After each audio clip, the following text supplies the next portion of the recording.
예, 안녕하세요. 청주 프라임 병원 전방입니다.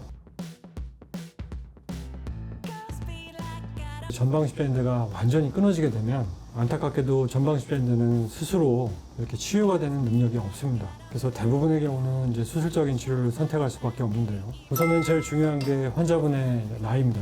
나이가 비교적 젊고 활동도가 높다. 그러면은 가능하면은 전방 십자인대를 다른 인대로 다시 만들어주는 대치를 하게 됩니다. 우선은 급성 증상을 완화시키는 게 중요하고요. 또 통증과 붓기 때문에 무릎을 잘 움직일 수가 없게 됩니다. 그런 상태에서 수술을 하면 그 이후에 재활도 어렵고 경과가 나빠지기 때문에 급성이 어느 정도 지난 경우 회복을 어느 정도 시킨 다음에 진행을 해도 늦지는 않습니다.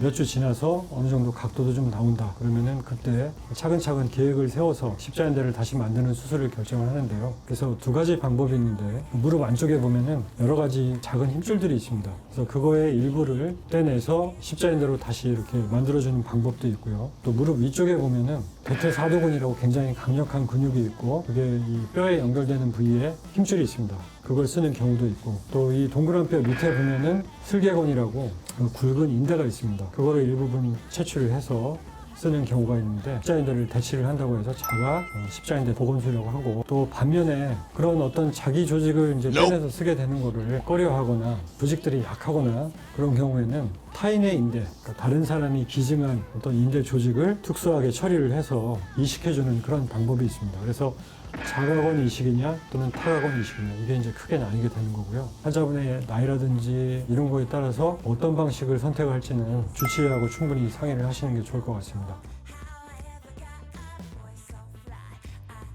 우리 무릎의 가장 중심에 있는 이제 인대를 우리가 다시 만들어주는 거기 때문에 과거에는 이거를 이제 크게 절개를 해서 개방을 해서 수술하는 방법을 했었는데 최근에는 내시경, 이게 이제 내시경의 모델인데요. 이런 내시경으로 관절을 이렇게 관절 안쪽으로 뚫고 들어가서 쳐다보면서 조그만 터널을 뚫어서 그 터널을 인대를 통과시켜가지고 만들어주는 그런 이제 내시경적 전방 십자인대 재건술이 최근에 주류의 방법이 되겠습니다. 이런 그 내시경을 통해서 전방 십자인대를 재건을 할 때는 과거에 이렇게 크게 절개해서 하는 거에 비해서는 당연히 무릎에 가해지는 손상이 적기 때문에 수술 시간도 대략 1시간 내외로 짧고 회복이 비교적 빠른 경향을 보이고 있고 입원 기간도 그렇게 길지는 않습니다.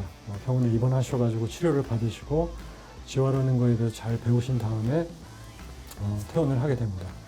그리고 재활이라는 것은 아무래도 이제 무릎은 굉장히 우리 몸에서 큰 관절이고 힘을 많이 받는 관절이기 때문에 아주 섬세하게 재활 과정을 이루는데 처음에는 아프니까 무릎을 잘 이렇게 움직일 수가 없게 됩니다. 그래서 처음에는 좀 어느 정도 좀 며칠 고정을 좀 해주고 그 급성기가 지나게 되면 이 관절을 다시 움직이는 그런 운동부터 이제 시작을 서서히 하게 되고 고정이 된 정도에 따라서 체중 부하를 어떻게 할지 대개의 경우는 한 달에서 한 달 반 정도 초기에 집중적인 좀 재활을 받고 그 이후에 어느 정도 자리를 잡았다 싶으면 무릎 주변에 근력을 좀 강화를 좀 같이 진행을 하게 됩니다.